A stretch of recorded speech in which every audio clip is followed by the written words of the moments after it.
नमस्कार. Jagtap nursery garden सेंटरच्या YouTube चॅनलवर मी नितीन आपलं स्वागत करत आहे. तर आज आपण पॉइंसेटिया या प्लांट विषयी अधिक माहिती जाणून घेणार आहोत.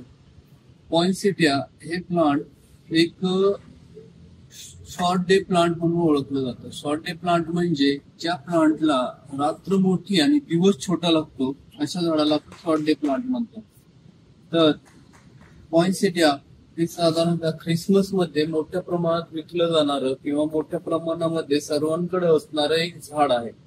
तर हे प्लांट आपल्याला लाल, केशरी, गुलाबी, पांढरा किंवा पिवळा अशा वेगवेगळ्या रंगामध्ये आपल्याला ते पाहायला मिळतं. तर या प्लांटची एक आफ्टर सीझन म्हणजे फेब्रुवारी मार्च यानंतर जेव्हा दिवस मोठा होतो आणि रात्र छोटी होते त्यावेळेस हे प्लांट आपला जो कलर आहे, रंग आहे तो बदलायला सुरुवात होते. म्हणजे आता हे लाल कलरचं प्लांट हे हळूहळू हिरवं होत चाललेलं आहे. तर हा त्याचा परिणाम आहे.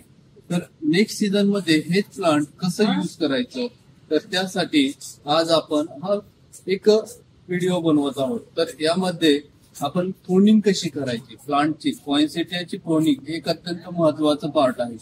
तर प्रूनिंग कशी करायची हे आपण आज येथे पाहणार आहोत. प्रूनिंग म्हणजे एक कसं की एक 1/3 प्रूनिंग आपल्याला ह्याची करावं लागते. 1/3 प्रूनिंग मध्ये आपल्याला प्लांटचा एक 1/3 पार्ट हा ठेवायचा असतो आणि बाकीचा 2/3 पार्ट हा आपल्याला रिमूव्ह करायचा असतो, म्हणजे प्रून करायचा असतो. तर साधारणतः आपल्याला एक 30% झाड ठेवून बाकीचं पार्ट आपल्याला प्रून करायचं आहे. तर ते प्रून करताना पण आपल्याला एक साधारणतः एक शार्प कटर हवं असतं. सिकेटर ठेवू शकतो. तर त्याला एक चांगली धार असली पाहिजे आणि एक ह्यामध्ये आपण जेव्हा कट मारतो तो एक विशिष्ट अँगलने झाला पाहिजे. म्हणजे साधारणतः एक 45 डिग्रीचा अँगल म्हणजे स्लांटिंग कट आपण करायचा असतो त्याला. तर त्यासाठी ज्यावेळेस आपण कट मारतो त्यावेळेस त्यामधून एक सॅप बाहेर पडतो. एक दुधी सारखा सॅप असतो. तो जर स्किनवर लागला तर त्याची थोडीफार इजा होते. तर त्यासाठी हँड ग्लोव्ह वापरणं बेटर आहे.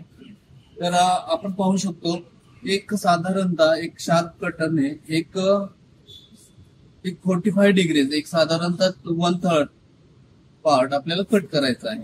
आणि कट करताना पण आपल्याला नोड आणि इंटरनोड यामधून आपल्याला हा कट करायचा असतो. तर कट करताना पण आपल्याला 45 डिग्रीच्या अँगलने कट करायचा आहे. साधारणतः ह्या अशा अँगलने आपण कट करू शकतो. याने काय होतं की एक जे नवीन फुटवा असतो तो चांगला होतो आणि एक साधारणतः फुटवा झाल्यानंतर त्याची पिंचिंग करत राहायची. पिंचिंग केल्याने काय होते की त्याची ब्रॅक फॉर्मेशन चांगली होते आणि झाड चांगलं बुशी होतं. अशा प्रकारे आपण हे झाड आपण नेक्स्ट सीझन साठी युज करू शकतो. अशाच नवीन नवीन माहितीसाठी आपण आमच्या चॅनलला सबस्क्राईब करून ठेवा, लाईक करा आणि आपले जे बेल आयकॉन आहे ते दाबून ठेवा. आपण नेक्स्ट सीझन साठी नेक्स्ट व्हिडिओमध्ये आपण पॉइंसेटियाची केअर कशी करायची हे पाहणार आहोत. तर त्यासाठी तुम्ही आमच्या चॅनलला सबस्क्राईब करून ठेवा. थँक्यू.